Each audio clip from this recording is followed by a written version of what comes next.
2024 से पहले इंडिया गठबंधन को तगड़ा झटका लगा है। तृणमूल कांग्रेस चीफ और पश्चिम बंगाल के मुख्यमंत्री ममता बनर्जी ने साफ कर दिया है कि उनकी पार्टी सूबे में अकेले चुनाव लड़ेगी। ये बड़ा ऐलान करते हुए बुधवार यानी आज 24 जनवरी 2024 को उन्होंने कांग्रेस को लपेट लेफ्ट और भड़ास निकाली है। ममता बनर्जी ने दावा किया है कि उनके सभी प्रस्तावों को ठुकराया गया है, इसलिए उन्होंने अकेले लड़ने का निर्णय लिया।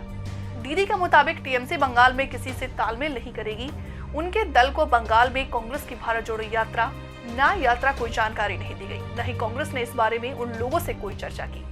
सीएम ममता की ओर से जो भी प्रस्ताव दिए गए हैं उन्हें ठुकरा दिया गया है। टीएमसी सुप्रीमो ने बताया कि कांग्रेस का पश्चिम बंगाल से कोई लेना देना नहीं है। पहले दिन ही उनका प्रस्ताव ठुकरा दिया गया है। ममता बनर्जी के मुताबिक कांग्रेस के साथ मेरी कोई चर्चा नहीं हुई। मैंने हमेशा कहा है कि बंगाल में हम अकेले लड़ेंगे। मुझे इस बात की चिंता नहीं है कि देश में क्या किया जाएगा, लेकिन हम एक धर्मनिरपेक्ष पार्टी हैं। हम अकेले ही भाजपा को हरा देंगे। मैं इंडिया गठबंधन का हिस्सा हूं, तो हमारे राज्य से गुजर रही हूं, लेकिन हमें इसके बारे में सूचित नहीं किया गया। जेडीयू नेता त्यागी ने ममता के ऐलान पर कहा कि हमें पूरे घटनाक्रम को लेकर चिंतित भी हैं और कष्ट में भी हैं। नीतीश जी से मैराथन प्रयासों के बाद इंडिया गठबंधन अस्तित्व में आया। ममता जी, केजरीवाल जी और अखिलेश जी की आशंका यही थी कि कांग्रेस पार्टी के साथ काम करने में दिक्कत है, इसीलिए गैर कांग्रेस और गैर बीजेपी वाला गठबंधन बनना चाहिए। नीतीश कुमार जी के प्रयास के बाद ये लोग पटना में आने के लिए तैयार हुए। हमें अफसोस है कि बड़ा दल होने के नाते कांग्रेस को सदस्यता दिखानी चाहिए थी।